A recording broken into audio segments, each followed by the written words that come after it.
Morning everybody, it's a lovely Sunday morning here in the UK. I'm just down at the track now. Just thought I'd come down here for morning prayers, Sunday morning prayers, an hour or so. Just try and hone in a few techniques, get a few of those sort of enduro disciplines dialed in. And I'll just show you what I've been doing now. Working on 3 things this morning. Let's have a look.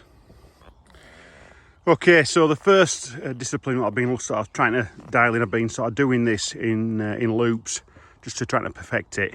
And it's a bit of a switchback scenario. So we're coming up this bit of a bank into a tight right-hander where there's a route on a corner. It's like it's a gorse bush route.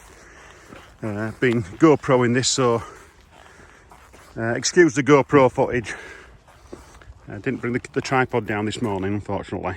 But up the bank, and as we're coming up the bank, this is first gear, using the right foot to pivot off on the corner, and one finger clutching it, lifting the front, some easy revs, not going mad with the revs, just pivoting the front of the bike round, and that in turn will hopefully, with a bit of gravity, will sort of throw my body weight over to the left, so it'll keep me on the top side of the bank. And then we're going through the bushes there onto the far side, which we'll go through in a moment. But it's not, worked out perfect every time. There's times when I've had to do some recoveries where I've only got halfway and I've stalled the bike.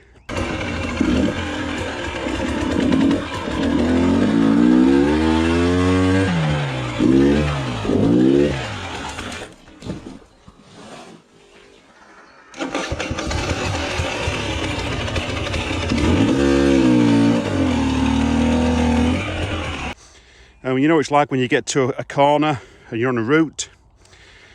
A lot of people might just sit on the seat and pray that the twisting of the throttle is going to get you out of that situation, but it's not. You've got to think about how you can get the bike out of that situation with minimum effort. And all I've been doing really is a little bit of rocking, loading one foot peg, usually the outside foot peg, so the outside towards the away from the bank. And then some gentle revs and clutch, one finger clutching, and just clutching it, letting the clutch out with the revs, and just jumping it over these routes. By having that weighted foot peg, you're keeping as much weight on the bike and you're getting as much traction as you can. That's the principle.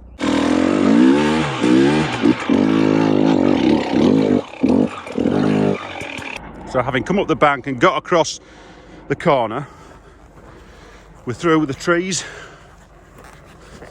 and then we're into another sort of bit of a dip, and we've still got another scenario now. We've got to pivot the front wheel around. So again, loading the outside foot peg, foot down on the side of the bank here, and just some one finger clutch, some light revs, and just clutching it, letting that front end lift up, and as it's lifting up, just pulling it round nice and gently. And as we get into the rut, again, keeping the foot peg loaded, because it's really loose sand is this. If you just sit on the bike, it will dig in. Keep stood on the bike, one foot peg, and use either or left or right foot, depending on what you want to do, really. I mean, what's happened is when I've pivoted round, I've got the right foot on the peg, the bike, that's weighting the bike down. I've set off, and then I've actually swapped feet as I've been going, so I brought my left foot back onto the left peg and then used my right foot to steady on the right hand bank, then up onto the top.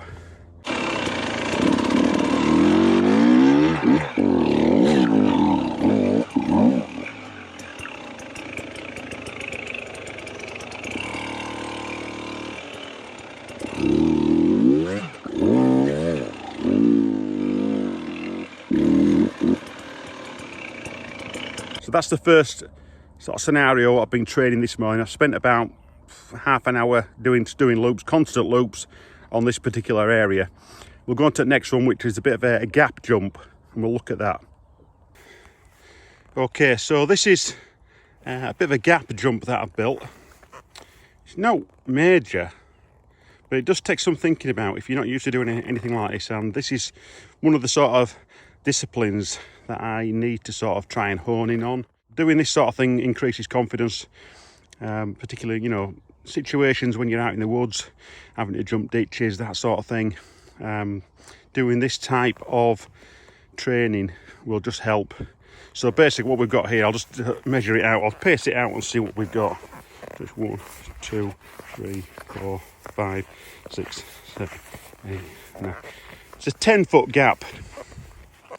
So in real terms, it's not massive, but because of the nature of it, we've got quite a sharp sort of entry and exit. It's a slow approach. I'm not racing at it and flying over it, because if you do that, the chances are you're going to get a back end up. Your back end's going to kick you in the arse and you'll be over at bars. So you've got to come into it fairly slow, load the throttle, and again it's one finger clutch. As I'm coming in, I'm using third gear. I found that second gear was just too lively, so I'm coming in third gear. The gearing on the bike I've got is 1248. That's what I use all the time now. I mean, if I'm going to do a hare and hound type event, I'll just change the front sprocket to a 13 on the front, so I'll go run 1348. But generally 1248 for the more technical riding.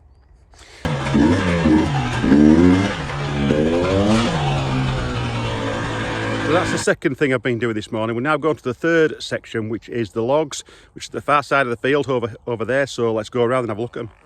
So this is the log section. The first one is just below the height of my knee.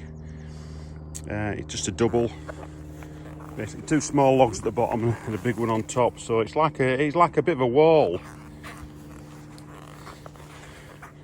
And then we'll look at this next one. Again, it's knee height is this.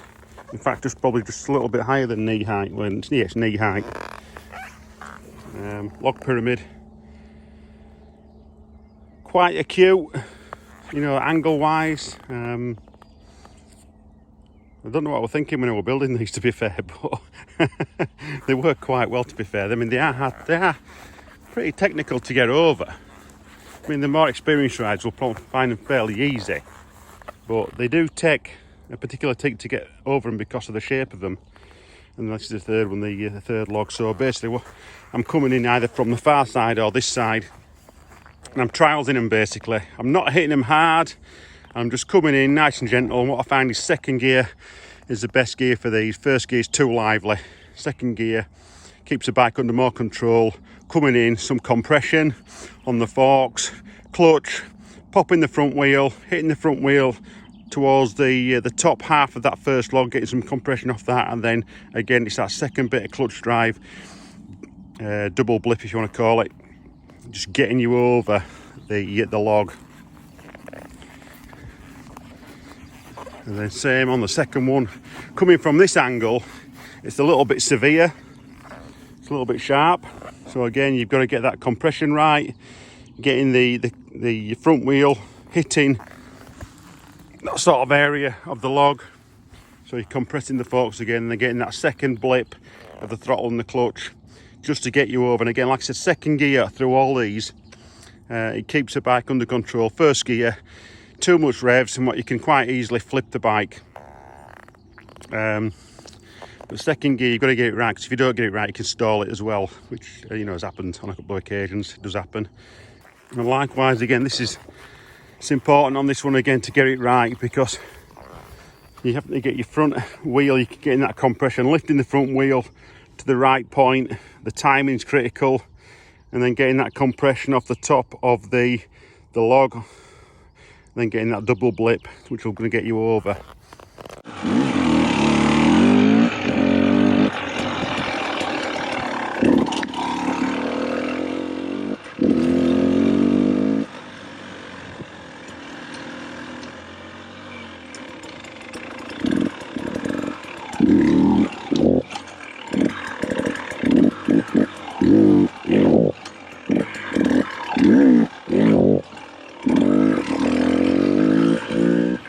So there you go, that's my Sunday morning prayers. Stay tuned, Hard Enduro and Adventure Media at Eurotech. See you soon.